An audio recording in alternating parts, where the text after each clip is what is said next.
شركتين تعمل الفوق. اي والله. اثنين بلديه باكره امانه بغداد. جولي البر بعد البر كله يتنظم. هذا اللي حول الملعب. نعم.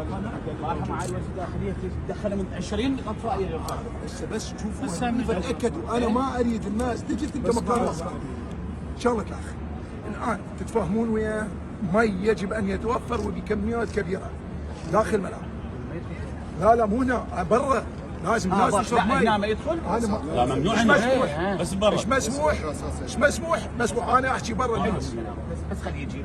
قلت له يقول ما عندنا لا كافيتيريا برا. لا لازم هسه حتى اذا اكو سيارات من ذني شايف السيارات اللي تجيب اللي يبيهن ما كافيه مثل الكافيتريات اللي برا بالهاي. بس خابر لي يا سيد مصطفى احمد. جيبون لازم توفرون مي وعصاير هي حتى اذا ماكو عندنا اي ناخذ موافقات ندخلها. يلا جيبوهم خليهم المهم ولا كافيتيريا بالملعب. خلي في حساباتك باكر. اقل شيء لازم عندك نص مليون بطل مي موجود بالملعب.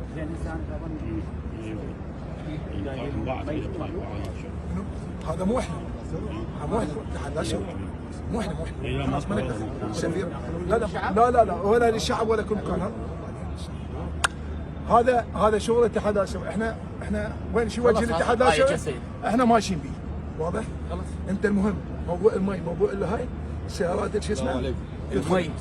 مي شلون ندبر المي؟ مو هو يدبر. لا بس اسمعني مو هو ما له دخل. لا ما له دخل. ما له دخل. مدير ملعب راح يسمح له بالدخول احنا راح نسمح. لكن شوفوا لي الشركه اللي راح تجي تجيب ثاني سيارتين ثلاثه اللي تسوي اكل ولا تسوي لهم عصاير ولا شيء هي مسؤوله عن الملعب عن المي. لان المي ما راح يتنطي بلاش. يا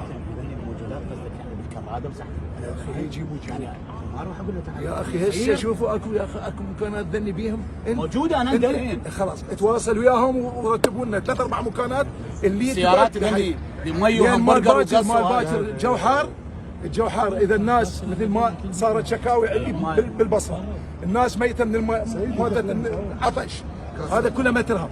لازم الناس ما يحتاج يتعامل عليها. ما يحتاج خلاص روح اتفق خلاص. هسه اليوم دوله بدها تنظم المباراه مو انت. دوله بدها تنظمها خلاص. اوكي.